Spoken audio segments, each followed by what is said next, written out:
এই ବର୍ଷା ପାଗକୁ ଆମର ଗରମ ଗରମ କ୍ରିସ୍ପି ଚିକେନ ପକୋଡା ରେଡି ହେଇଗଲା। ଦେଖନ୍ତୁ କେତେ କ୍ରିସ୍ପି ଅଛି। बहुत ही क्रिस्पी और यम्मी लाଗୁଛି।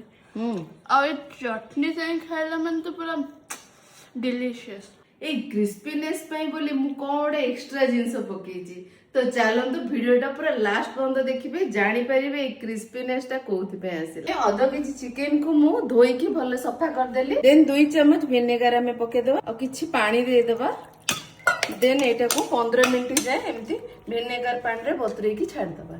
15 ମିନିଟ୍ ମୁଁ ବତୁରେଇଲା ପରେ ଏଇଟା ଭଲସେ ସଫା ପାଣିରେ ଆଉ ଥରେ ଟିକେ ଧୋଇଦେଲି ଆଉ ଚିପୁଡ଼ି ଚିପୁଡ଼ି ପୁରା କାଢିଦେଲି। ଏମିତି କରିବା ଦ୍ୱାରା ଆମର ଚିକେନରେ ଯୋଉ ବ୍ୟାଡ୍ ସ୍ମେଲଟା ଥାଏ ସେଟା ହବନି ଆଉ ସେଟା ପୁରା ସଫା ବି ହେଇଯିବ। ଆଉ ଯେତେବେଳେ ଆମେ ରାନ୍ଧିବା ସେତେବେଳେ ଜୁସି ଆଉ ସଫ୍ଟ ବି ରହିବ ଟିକେ। ତ ଏଇ ଟିପଟା ଜରୁର କରିବେ। ଏବେ ଚାଲନ୍ତୁ ଚିକେନକୁ ମ୍ୟାରିନେଟ୍ କରିବା। ଆଦେହରେ ଆମେ ଅଦା ରସୁଣ ଆଉ କଞ୍ଚା ଲଙ୍କାକୁ ମୁଁ ବାଟିଛି, ଏଇଥିରୁ 1 ଚାମଚ ଦବା। कंचा लंका को बाटिकी पकेबे, ता टेस्ट ता बहुत बढ़िया आसीबो। अनुसार पकेबा। भुसुंगा पत्र को मु छोट छोट एमती काटी देइची, एइथरो गोटे टिकी किछि पकेबा। जीरा गुंड 1 टेबल स्पून, धनिया गुंड 1 tablespoon, Kashmiri red chilli powder 1 tablespoon, एटा कलर भला आसीबो। लेंबू रस 1 टेबल स्पून, ए गुंड किछि 1 अंडा पकेबा भांगी की।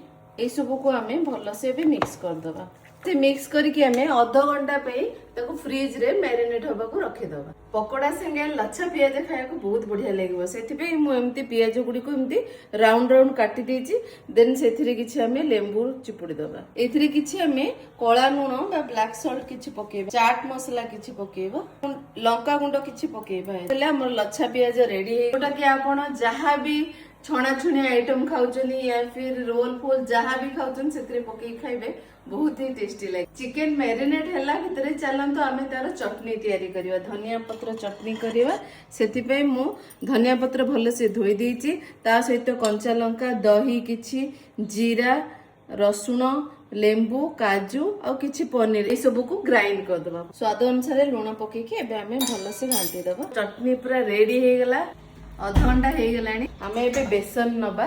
बेसन 2 चामच पकेबा। एथिरे 3 टेबल स्पून बेसन पकेबा। अरारोट पाउडर 2 टेबल स्पून पकेबा। एबे गुडी को भले से मिक्स कर दो। क्रिस्पी करिबा पई मु एथिरे कॉर्नफ्लेक्स टिके नै जायछि, ताको हाथ रे पूरा एम्ति चूना कर देली। एथिरु हमें 2 टेबल स्पून पके दबा। एबे तेल पूरा गरम हे गेलानी। गोटे गोटे को पके दबा। बेसी हाई फ्लेम रखबेनी, मीडियम फ्लेम रे हम एटा छाणीबा तो क्रिस्पी हबो से।